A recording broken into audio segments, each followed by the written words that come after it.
down for the day, so that sucks. I was hoping maybe, just maybe, I could get here and get my car, even if he doesn't have the air conditioning fixed, and hoping maybe it would be drivable without air, because driving a car without air is a whole lot better than sweating balls waiting for the bus. But yeah, that's not happening today. He's obviously gone for the day, assuming he even came in. Oh, and how's my Civic doing? It looks pretty neglected. Oh well, at least I still got it, right? Yeah. I miss my Civic. I should maybe have him try to fix that damn thing. I forget what the issue is with the Civic. I haven't drove it in years. I haven't drove my Civic in many years. Actually quit driving the Civic when I bought the Lexus.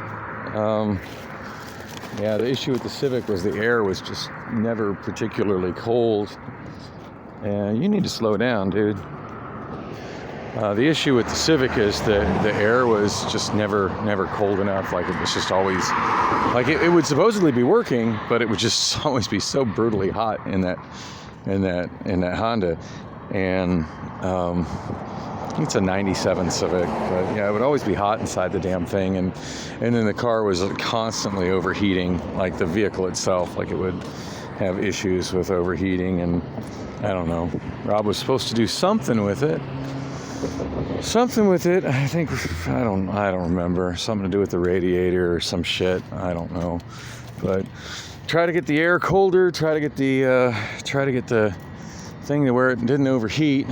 And about that time, he had this slightly wrecked Lexus, which of course I over time turned into a much more wrecked Lexus, but he had the slightly wrecked Lexus that ran really good and had a really nice interior. And somebody had just picked up that he was looking to flip, and he gave me a really good deal on it. I was pretty much sold from the moment I got into it. It must have been 115 out that day, which, you know, of course, was just not a good time of year for me to be in a Civic that had really inadequate air conditioning and also had was constantly overheating. And I got in that Lexus, and not only was it not overheating, but that is one of the coldest car air conditioners I've ever experienced in my life. Like, it was just like, it went from being, he had it parked out front, like there where the Cadillac is, and interesting to say, I just now noticed he moved the Cadillac. The big blue boat has been moved out front. But yeah, so I got in the Cadillac, and or not the Cadillac. No, not doing Cadillacs. F that. No, so anyway, I got in the Lexus, and it was so hot that we had to put like newspaper down so we didn't, me and my daughter Lily didn't burn our thighs on the leather seats, and we headed towards Tempe, eastbound on University here. And by the time we got to like 52nd Street, it was cold in the car. Like, it went from 110 over 110, because it was, the car was closed. It always gets hotter in the car than it is outside when it's closed, and there's and the sun's shining through the windows, and it went from hotter than that to we were actually cold, and Lily was asking me to turn the air down because she was cold, and I'm like, this car is perfect. I love this car. I don't care if it has dents on it. So here's my Benz. It needs a transmission, and probably needs me to clean some stuff out of it too. Still got a bunch of my junk in it. Wow, I can't believe I still got some IKEA shelves in there. Yeah, I should really come here and clean at some point and just get a couple boxes and clean all my shit out of the Benz, since I'm definitely done driving it. It needs a transmission, and it just isn't worth, I don't know, to me this Benz just isn't, it has literally like no interior. I stripped the interior out. The interior was trash. I stripped the interior out to use it for hauling scooters. And I just don't feel this car is worth putting a transmission in. It's got a V6 in it, so it doesn't get very good mileage. And as you can see, the headlight lenses are horribly cloudy. And And that string that hits out the front is to deal with the fact that the hood thing opener doesn't work. It's difficult to get this thing's hood open. But it's got some body damage too, although I forget where the damn body damage is on it. Somebody hit me it used to have a pretty decent body. It had like just a couple little dings like there. And then somebody, on this side, somebody did that to me in a parking lot. Like I was going through the parking lot at Fry's, and this chick in a Hummer literally backed out of a parking spot into me. I mean, this is where she hit me. She hit me there on the door, and you can see the impact is like in sideways. And then, of course, scraped right down and screwed up my quarter panel. And I reported it to her insurance company, and they decided somehow that was my fault. I also smacked this damn mirror into a dumpster that was sticking in the alley a little too far and messed up my mirror, so that needs fixed too. But yeah, I figure for all the shit that needs fixed in this car, especially with that body damage, oh shit, there went my bus. It's just not, I just don't feel it's worth dropping the money to put a transmission in. Because it's still not going to fix all the other issues with the car. Now, if memory serves, that car does have fairly decent air conditioning. My Benz, poor sad Benz. Wow, couldn't help but notice this. I don't know whose car this is being stored over here. This Nissan, but some lowlife decided to knock a window out of it to steal God knows what out of it. People are just such scum. Anyway, hey, but Cactus Asphalt is still hiring. All positions open, $16 to $35 an hour, dough. You could get up to $35 an hour, dough. Yeah, somehow I think they'd be starting me a whole lot closer to 16 than 35. Oh God, and the idea of working outside right now with it being so fucking miserably hot. Like, it's only about 102 today, but the humidity is through the roof, and it's fucking miserable. Oh God, I just wish I was in one of my cars right now and driving and not walking on this hot ass street. So fucking sick of waiting for the bus and sick of walking. Oh, fuck. Do not take off the cover. Be careful to load and unload. Alrighty then. It's interesting. Storage containers with vinyl covers on them. I can't say I've ever seen storage containers covered like that before. It's kind of neat. Alright, so anyway, what was I... I don't even know why I'm shooting video right now. I'm just trying to pass the time because I really don't want to be at home with Priscilla. Absolutely don't want to be at home with Priscilla. And I have no way of knowing if she's home or not.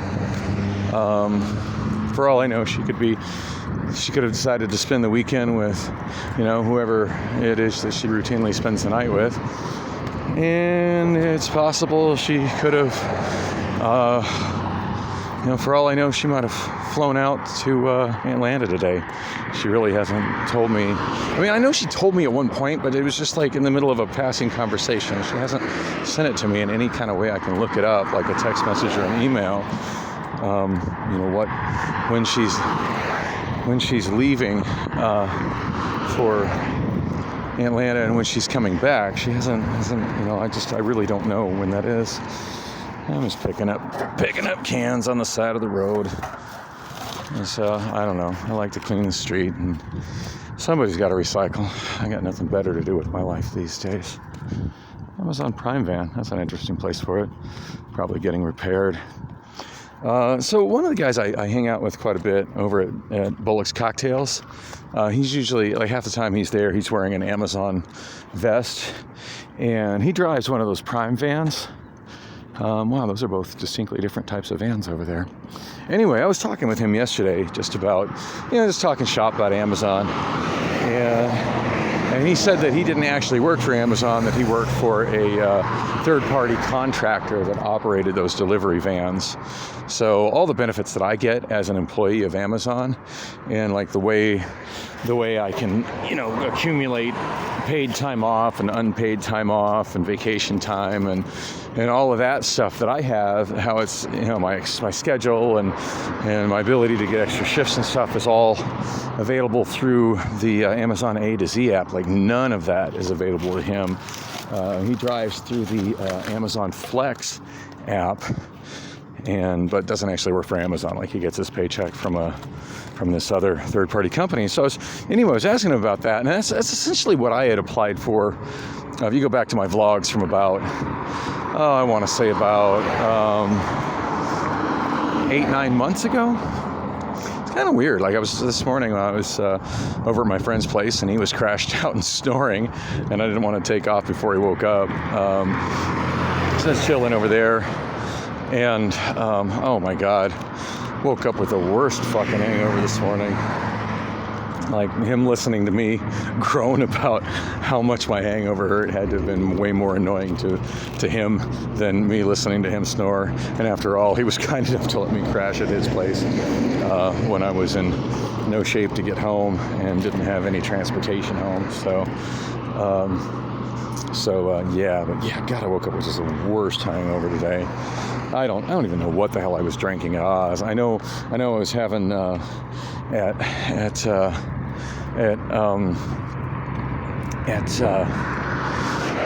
at Bullock's Cocktails while I was working on my music. I was drinking Sailor Jerry's.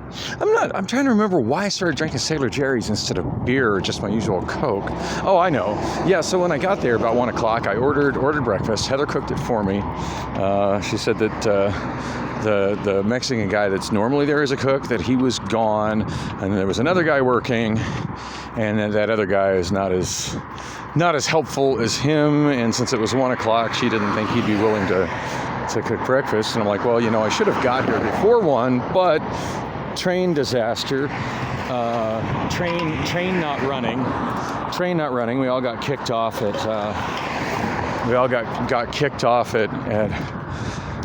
Central and Camelback, and had to figure out how the hell we were going wherever we were going. We promised a shuttle bus that never materialized.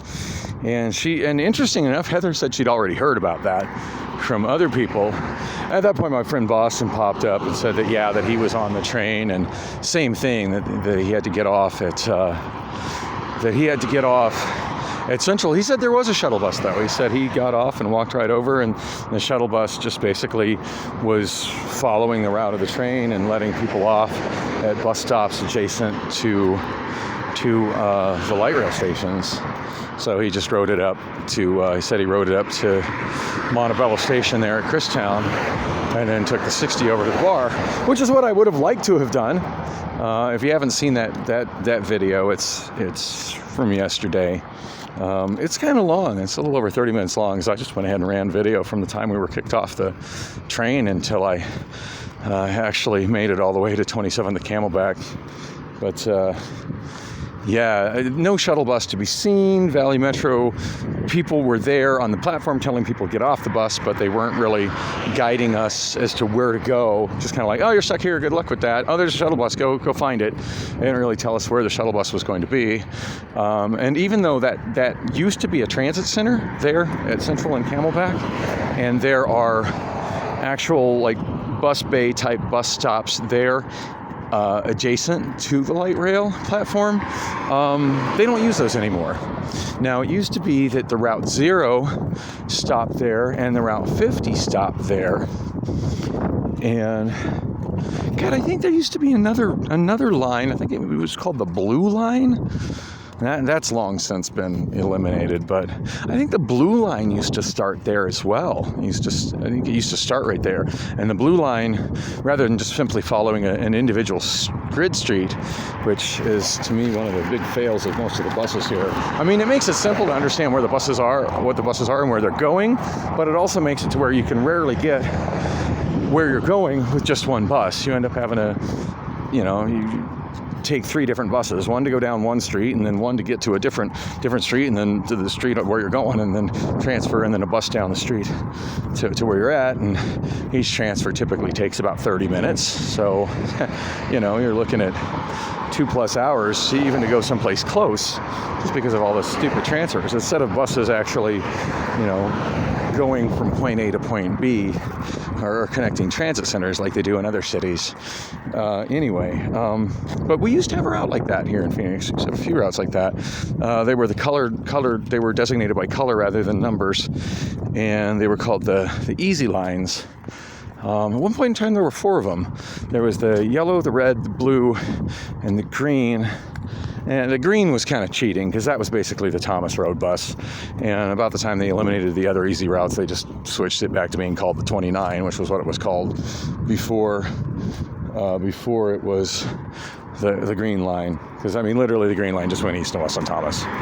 So, not sure how it got a color designation, other than it's a really long route. And, as far as east to west on Thomas, it's a long ways from, the east side of Scottsdale all the way to Westridge Mall. And I think it used to even go farther than Westridge Mall, if memory serves. God, I hope you guys can hear me over this traffic. This traffic on this road is freaking noisy. Oh, and I got wind too, so that's going to make it sound even worse. That wind is so hot too. It feels like I'm in a fucking blow dryer. Anyway, what was that? Is that a bus? Yeah, it's just a truck. I should get on the other side of the road though, because if I am going to catch a bus, I'm on the wrong side of the road. This is kind of an interesting little bit of Phoenix street trivia. So this one block of street that I'm looking at to the north is 43rd Way. I wonder what that little number is up there. I never noticed those signs up on the street signs. Can y'all see that? There's a HP RP 219. Never noticed that little lettering there. I wonder what that means. Anyway, this bit of 43rd Way, this used to be 44th Street.